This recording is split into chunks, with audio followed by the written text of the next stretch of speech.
I want to take you on a journey in time. It's 2025. Liverpool is celebrating its 10th anniversary since the signing of our devolution agreement. It's been a huge success. We're one of the fastest growing city regions in the whole world. Industry digitisation is booming. Global businesses are relocating to capitalise on our preeminent position as the leaders of the second machine age.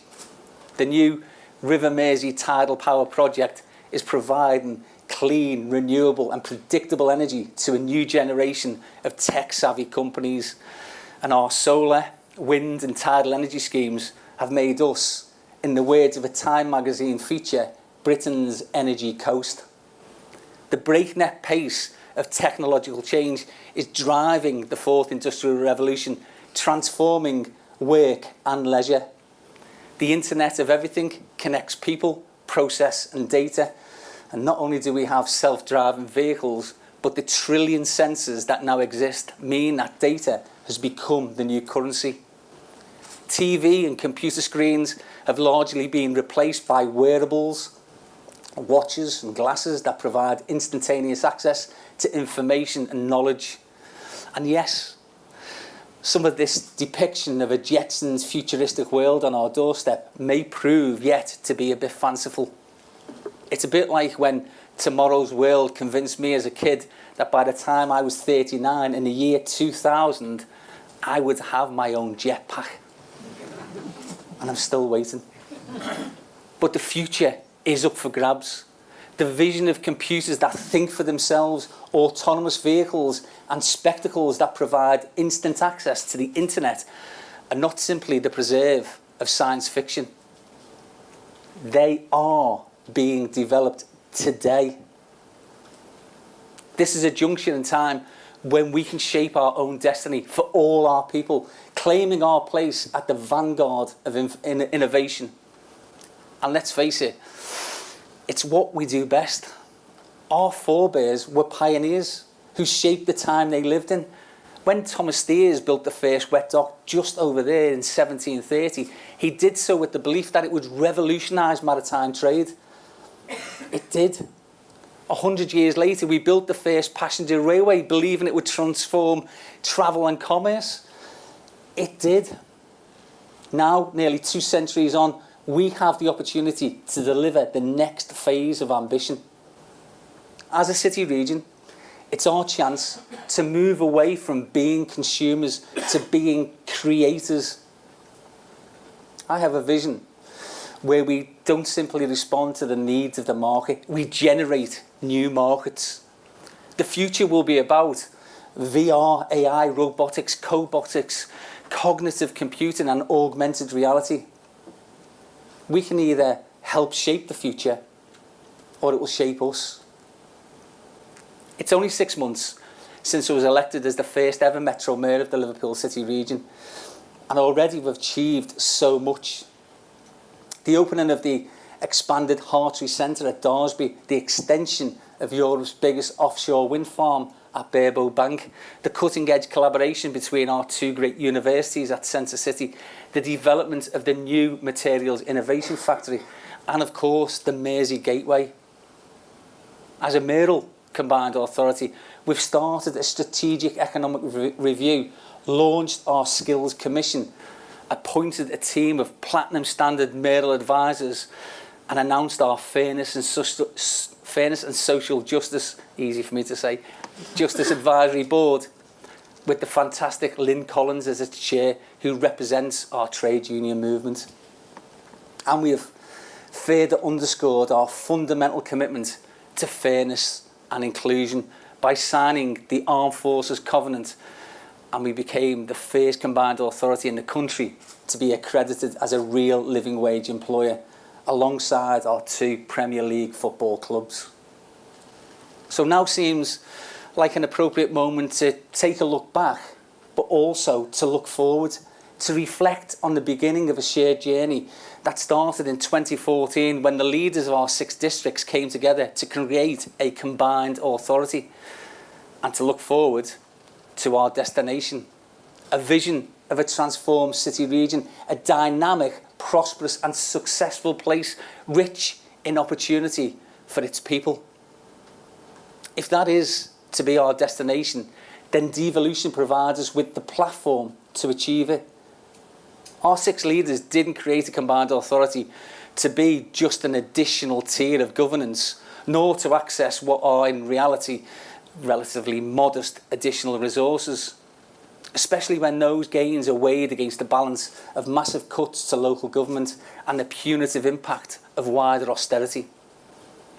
No, our leaders set out on the path to devolution to deliver transformational change, to rethink, reposition and remake our city region.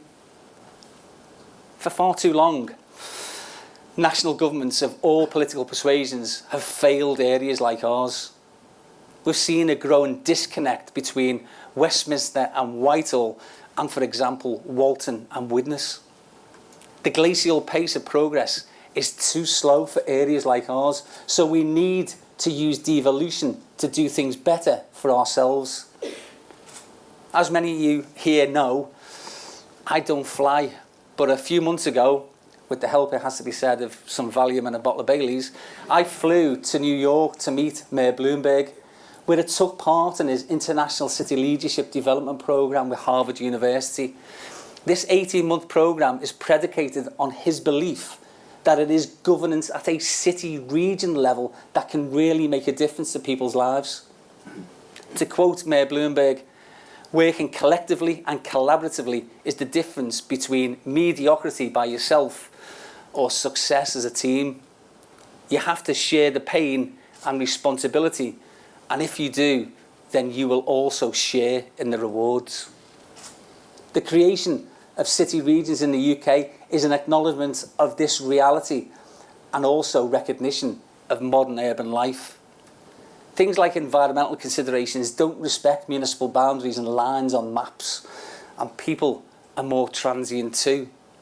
Working, living and travelling across borders to access jobs and leisure opportunities is the new norm in an increasingly interconnected and mutually dependent society. Together, the Liverpool City Region has a population of over 1.5 million people. But we're part of a functional economic geography with a reach of more than 2.5. The fundamental purpose of devolution, therefore, is to use local understanding and decision-making to accelerate economic growth and maximise the potential of our shared assets and talents. When I attended the recent London Summit of Regional Mayors, we represented areas that generated 40% of all the UK's economic growth. So becoming a globally successful and competitive city region isn't something that we should find daunting, because this is our history. It's in our DNA. It is etched into every bit of our identity. And we're not frightened either to experiment. In 1880, Hamilton Castner and Carl Kellner developed a new material in Runcorn that became the fabric of modern life then: plastic. Companies that started life here, like ICI, Unilever and Pilkingtons, achieved global dominance, not by following, but by leading. In the same way, our great social and political reformers of the 19th and 20th century, Kitty Wilkinson, Eleanor Rathbone and Josephine Butler, saw poverty, injustice and inequality and did something about it. Sanitation, public health, education, lending, libraries, modern public transport. So many of the foundations of contemporary civic life were pioneered in this city region. If the solutions, technologies and institutions and public services that were needed didn't exist, then we would invent them. Being fertile, imaginative and resilient are the qualities that made our city region in the first place, and they are remaking it today. But above all, we were a place with a confident outlook and perspective, an international place of repute. I wonder if people here know the answer to this question. What was the first recorded reference to a world city It was in a London Illustrated News article in 1893. And well, as some of you may well have guessed, it was actually about the city of Liverpool. But remembering and seeking to recover our status as a world city or city region is not just an exercise in nostalgia. It's about believing that what we once were, we can become again. Today, we have a similar wealth of assets and opportunities, the same outlook and character, and the same level of aspiration. But in a much more complex world, we need to be more coordinated, smarter, flexible, imaginative, and better connected. Nimble enough to seize opportunities, but strategic enough to have a long-term vision.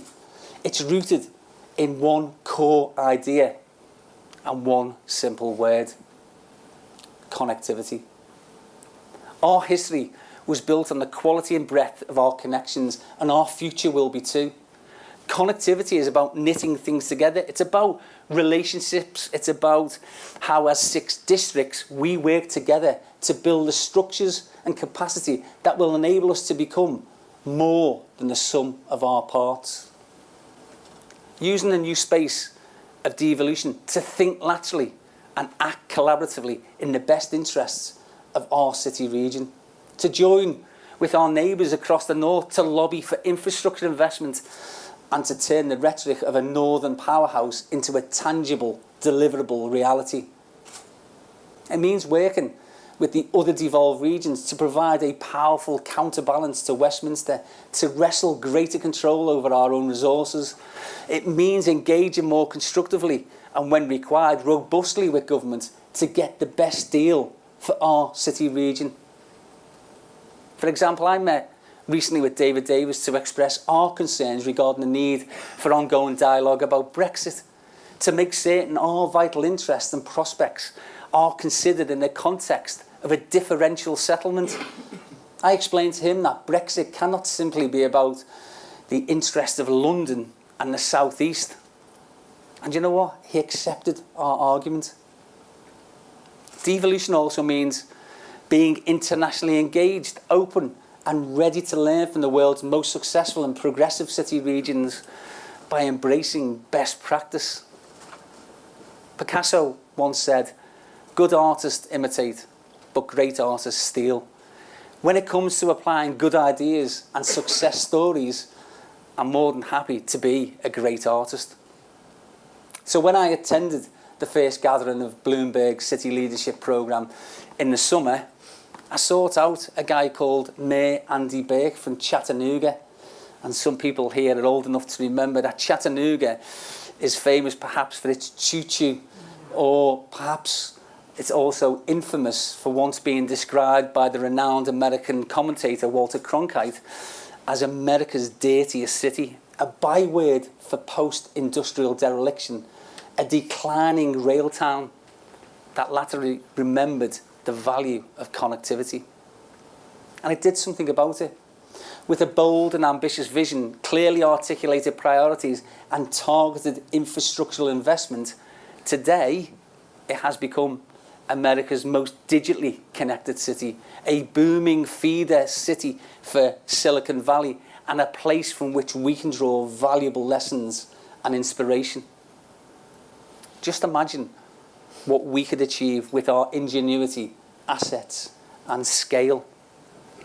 I want us to be equally as bold, to join up our infrastructure to become the UK's most digitally connected city region.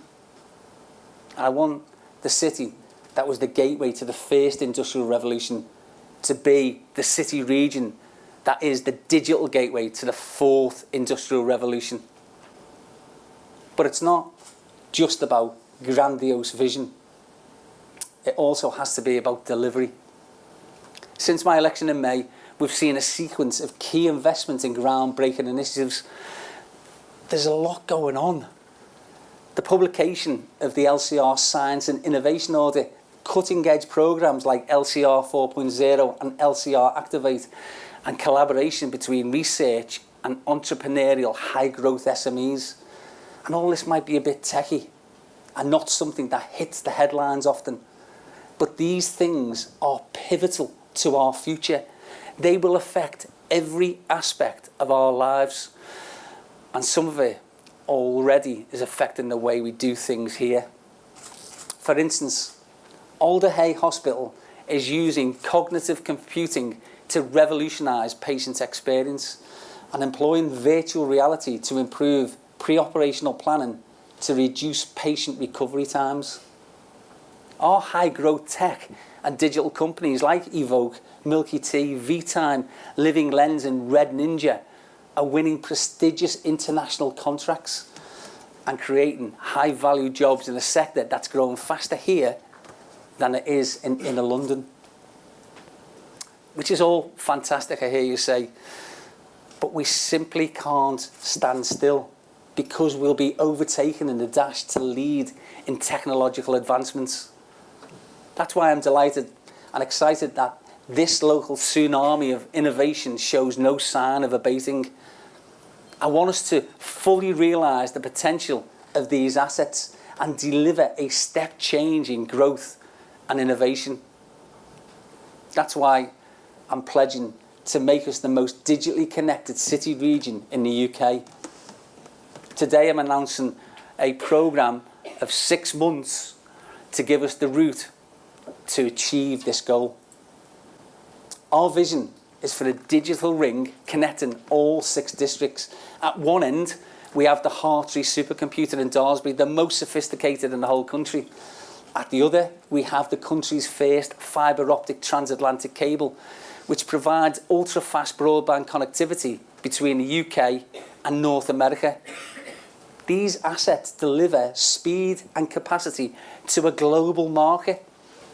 So I want to create a city region fibre spine that will link every business, school, university, hospital and every home in our area, providing the best connectivity speeds in the whole country. It would offer us the opportunity to capitalise in the transfer of big data, the raw material for life-changing research and cutting-edge commerce. It would afford us the opportunity to embrace technology, to modernise our economy and boost productivity. But it would also drive innovation in areas like health and social care, research and development, and skills and education. Merging our creativity with our deep instinct for compassion, inclusion, and social justice. As the acclaimed economist Mariana Mazzucato put it, building the entrepreneurial state. But we also have an ace card up our sleeves. The River Mersey has been the lifeblood of our fortunes for centuries. Since I was a baby in the 80s, since I was a young lad anyway, in the 80s, there's been mention of a Mersey barrage or barrier. Key to our vision for a clean green city region is my ambition to harness the power of the river. Through our devolution agreement signed by Phil Davis in November 2015, we have the stage and the scale from which we can plan and deliver on a transformational scale. So I've set up a special purpose vehicle structure through which we intend to deliver the project. And I've been searching for a long time for someone with an international reputation and a gold standard CV in the renewable sector to head up a commission to assure project delivery. Someone who could, at long last, make the dream a reality. Today I'm delighted to announce a decisive step forward for this game-changing project. Brent Cheshire was, until recently, UK Chair of Dong Energy and has agreed to chair our Merle Tidal Energy Commission, and he's joined us this afternoon. Thank you, Brent, for agreeing to this incredible challenge ahead.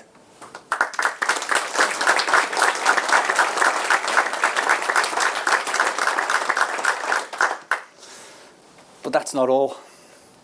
At the same time, we're determined to capitalise on our location and our assets to develop other sources of renewable energy, including hydrogen capture, to fulfil my ambition to become a carbon neutral city region by 2040. And look, this is simply not a worthy and fashionable piece of political posturing. It's an economic imperative for us, an acknowledgement of our global responsibility and recognition of the deep reality of connectivity.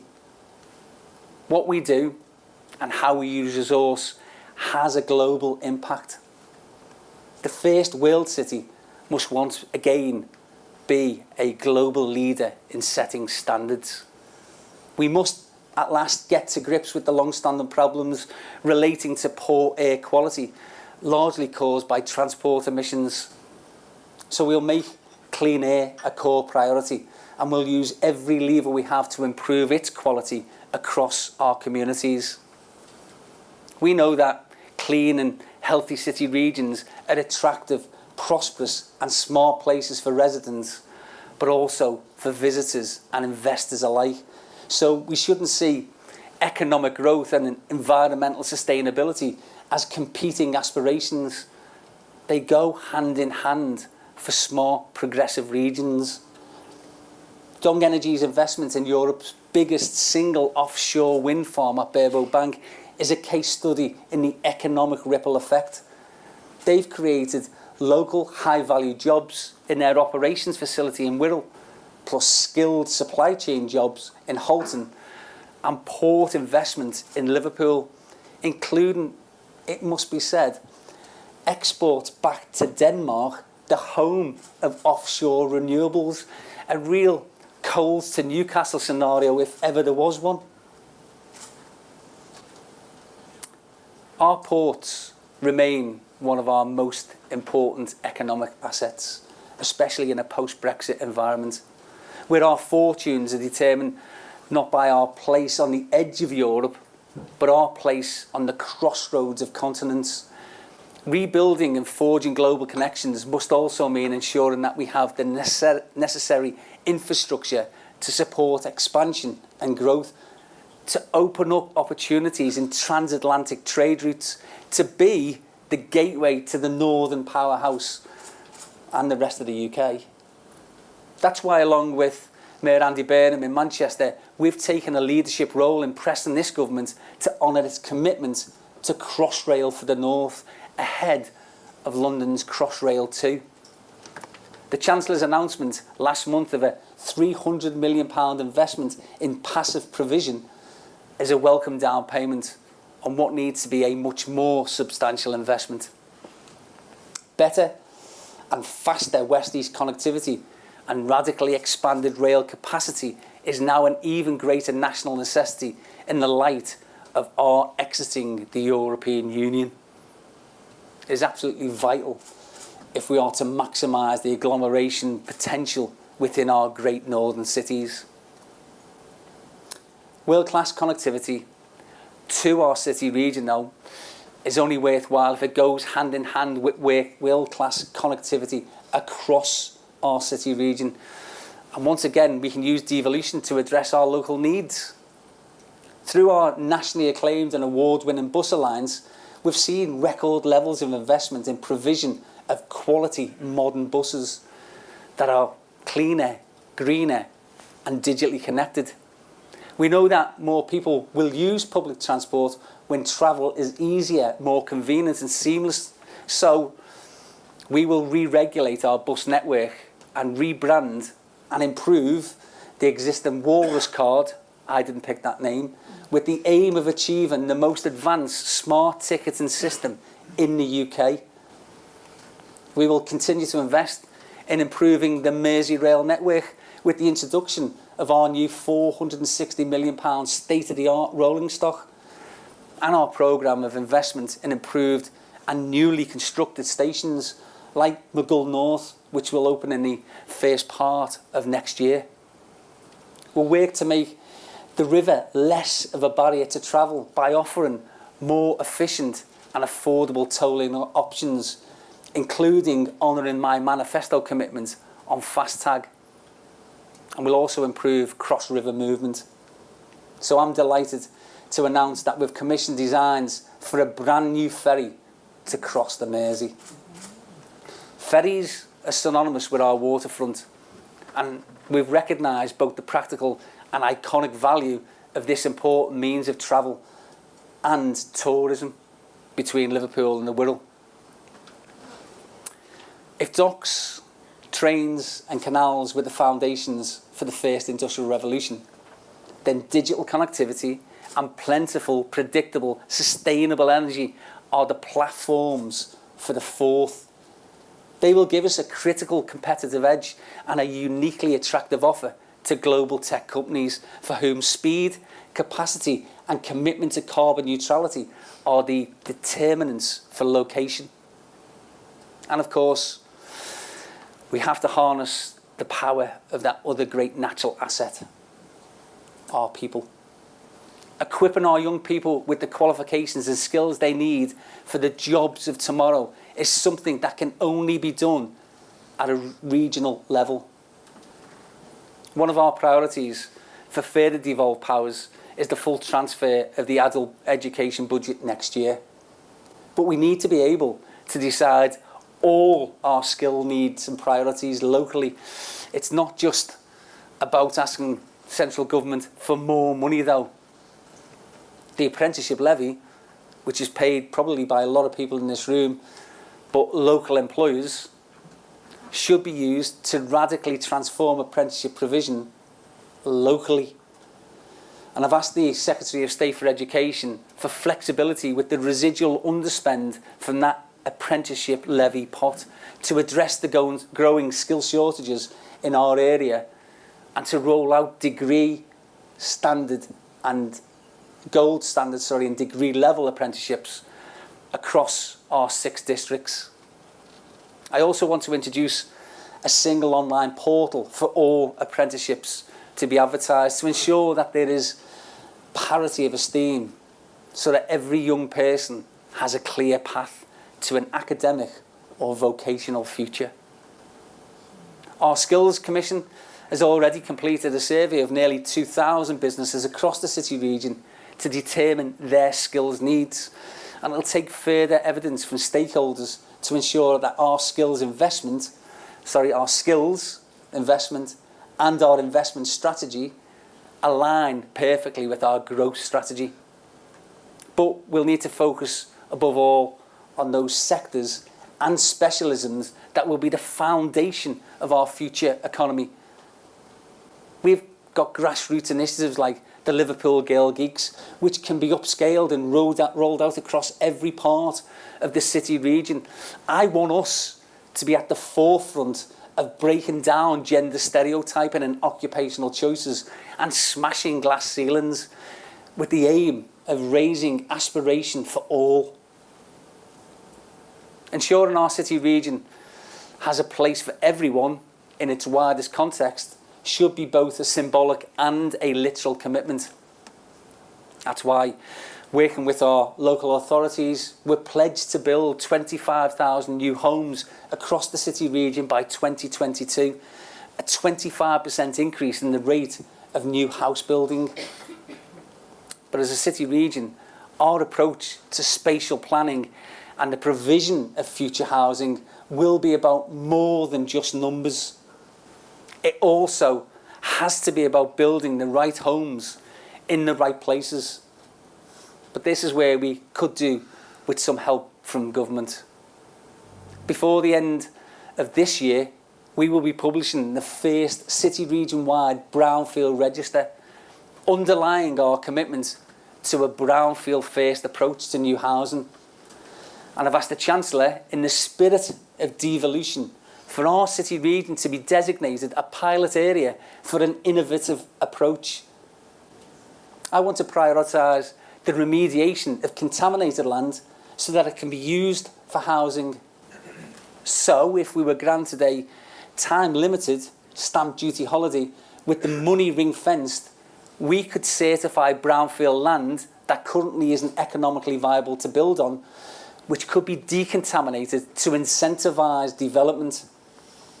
And like everybody else, I look forward to the budget on the 22nd of November for any hint of progress on this and other requests. In addition, we need a diversity of housing types and tenures for the change in society and an ageing population.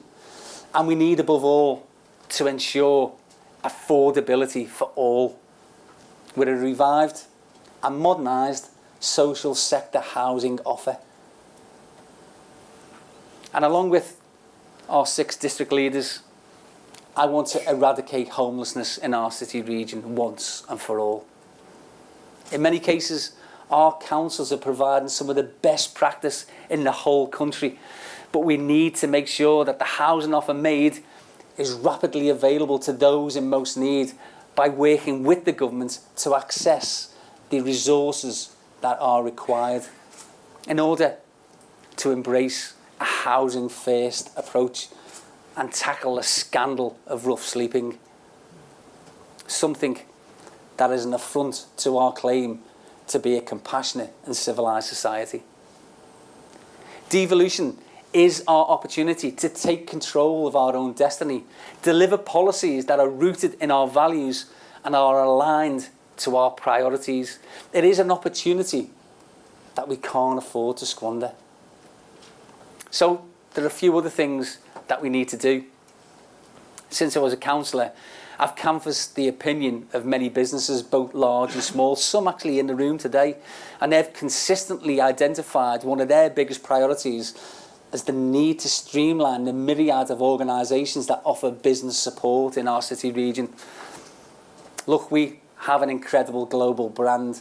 I'm eternally grateful to some of the people here, Phil included, that they fought Eric Pickles in his determination to call us the Halton, Knowsley, Liverpool, Sefton, St Helens and Wirral Combined Authority. Imagine the size of our business cards. Because Liverpool is a universally recognisable brand. So we need to capitalise on being the Liverpool City Region. And working in partnership with the LEP, we will raise our game to attract more investment and major business relocations, and we'll utilise the power of our brand more effectively and powerfully. But we need a single properly resourced agency and a simple investor-friendly point of access. So today, I pledge that we will create that single front door for business support, and I'm delighted that discussions are already underway as to how we will achieve it. I also want to reclaim more power and resource from Whitehall, and people will say, well, there's a surprise. But I've always believed that any decision taken locally is much more preferential than being taken by Whitehall mandarins who don't understand the real needs of areas like ours. So we want to explore options for further devolution, which could include waste and recycling, the fire and rescue service, and the police and crime commissioner role. Future Devo asks are currently being discussed by us at a combined authority level. But we also want to explore space for collaboration and innovation between our 6 boroughs and other public service providers, including our NHS. Now, this doesn't necessarily mean full devolution, but it should result in improved and better coordinated services in areas like social care and mental health. And I'm delighted that Andy Moorhead will be taking this agenda forward on behalf of the Combined Authority. So we are doing great things, but we don't live in isolation. Other regions are also looking to progress. That means we need to continually evolve. As Mayor Bloomberg said, progress is not inevitable. It's up to us to create it. Inventive and mature, responsible and reliant, ambitious and fair. These are the qualities and values that have shaped our history and which will underpin our devolution journey to enable us to fulfil our full potential, make us stronger and more successful together. Thank you.